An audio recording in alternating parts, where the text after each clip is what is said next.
In 1918, the world was dying twice. First, from a war that had already swallowed 16 million lives.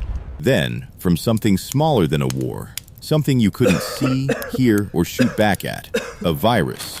It killed more people in 1 year than the Black Death killed in a century. And in the middle of that horror, America had to answer a question just as deadly as the flu itself. How do you feed a nation when the nation is too sick, too scared, and too broke to eat? This is the story of the food that kept America alive while everything else was falling apart. Before the virus even hit, America's food system was already stretched to the breaking point. World War I had turned farms into war machines. Wheat, meat, and sugar weren't just food anymore. They were ammunition, shipped overseas to feed soldiers and starving allies in Europe. So when the Spanish flu tore through the country in the fall of 1918, it didn't hit a well-fed nation. It hit a nation already living on rations. Grocery stores had lines, prices had spiked, and now, on top of shortages, entire households were collapsing. Sometimes every single family member sick in bed at once, with no one strong enough to even boil water. Doctors were overwhelmed. Nurses were dying. And in thousands of homes, the only thing standing between a family and starvation was whatever was left in the pantry. Here's where it gets fascinating. A year earlier, the U.S. government had created something unusual. The U.S. Food Administration, led by a mining engineer turned humanitarian named Herbert Hoover. His job wasn't to ration food by force. It was to convince ordinary Americans to ration it voluntarily, through guilt, patriotism, and clever marketing. That's how America got meatless Mondays and wheatless Wednesdays. Families were asked to skip meat 1 day a week, skip wheat another day, and stretch every ounce of sugar and fat as far as it could go.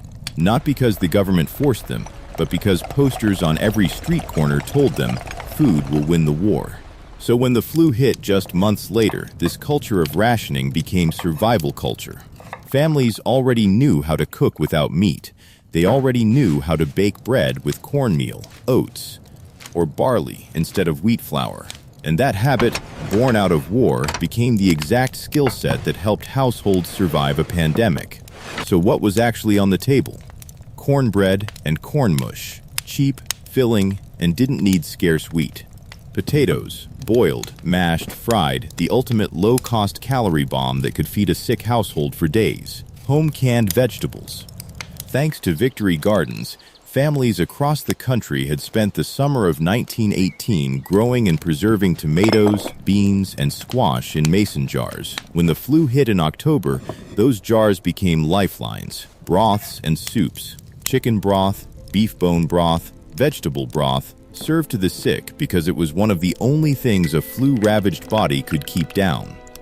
And in immigrant households, Italian, Polish, Jewish, Chinese communities across American cities, traditional remedies blended with survival cooking, garlic-heavy soups, rice porridges, and slow-simmered stews that stretched a single chicken into meals for an entire sick family. Neighbors left food on doorsteps for houses too sick to cook. Churches ran community kitchens. In some towns, entire blocks survived because one healthy family cooked for everyone else on the street. This wasn't fine dining. This was food as medicine and food as mercy. Here's the strange twist. Many historians believe the wartime habit of rationing, canning, and home gardening, a whole culture built before the pandemic, is one of the quiet reasons America didn't collapse into famine during it. The nation wasn't ready for a virus, but thanks to the war, it was accidentally ready to feed itself through hardship. Sound familiar? 100 years later, in 2020, the world would relearn the exact same lesson. Stockpiling flour, baking bread at home, growing backyard gardens again. History doesn't repeat. But apparently, hunger teaches the same lessons twice. So the next time you complain about a grocery store being out of something, remember 1918. Remember cornbread, canned tomatoes, and broth simmering on a stove while a city outside was dying. If this story hit different, hit subscribe. Because next time, we're going even deeper into the pandemic America tried to forget.